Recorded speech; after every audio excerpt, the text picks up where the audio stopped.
গত ২৮ এপ্রিল চঞ্চল চৌধুরী সহ ১৭ জন অভিনয় শিল্পীর নামে হত্যাচেষ্টা মামলা করেন ভাটারা থানা এলাকার এনামুল হক। এই মামলায় নুসরাত ফারিয়াকে ১৮ মে রাজধানীর হযরত শাহজালাল আন্তর্জাতিক বিমানবন্দরে আটক করে পুলিশ। পরে ২০ মে তাঁকে জামিন দেওয়া হয়। এখন প্রশ্ন হলো, এ মামলায় চঞ্চল চৌধুরী আসলে কি গ্রেফতার হচ্ছেন, নাকি হত্যা চেষ্টা মামলায় চঞ্চল চৌধুরীকে গৃহবন্দী রাখা হবে? গ্রেফতার হলে চঞ্চল চৌধুরীর অভিনয় জীবনের কি হবে? প্রিয় দর্শক, এ প্রশ্নের উত্তরগুলো জানতে আমাদের সাথেই থাকুন।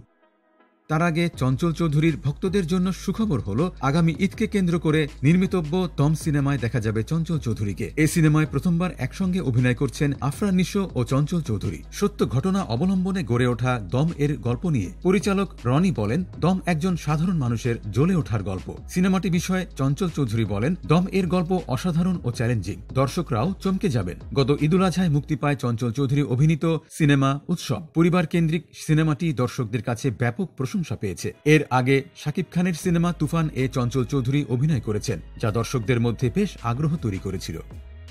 চঞ্চল চৌধুরী সহ ১৭ জন অভিনয় শিল্পীর নামে ভাটারা থানায় হত্যাচেষ্টা মামলাটি নিয়ে বেশ আলোচনা সমালোচনা হয় এবং চঞ্চল চৌধুরীর ভারত সফরও বাতিল হয়ে যায়। তবে এটি স্পষ্ট যে এই মামলাটি ভিত্তিহীন ছিল। পরবর্তীতে চঞ্চল চৌধুরী আইনি জটিলতার সম্মুখীন হননি। চঞ্চল ভক্তরা এ বিষয়ে নিশ্চিত থাকতে পারেন যে চঞ্চল চৌধুরী বর্তমানে কোনো আইনি সমস্যা বা মামলার সম্মুখীন নন। সম্প্রতি তার নামে হত্যাচেষ্টার একটি মিথ্যা খবর ছড়িয়ে পড়েছিল, যা পরে গুজব বলে প্রমাণিত হয়। সোশ্যাল মিডিয়ায় চঞ্চল চৌধুরীর গৃহবন্দী হওয়া বা আটকের গুজবও রটেছিল, যা পরে মিথ্যা বলে প্রমাণিত হয়। চঞ্চল চৌধুরী নিজে এই খবরটি গুজব বলে উড়িয়ে দিয়েছেন এবং তিনি নিরাপদে আছেন বলে জানিয়েছেন।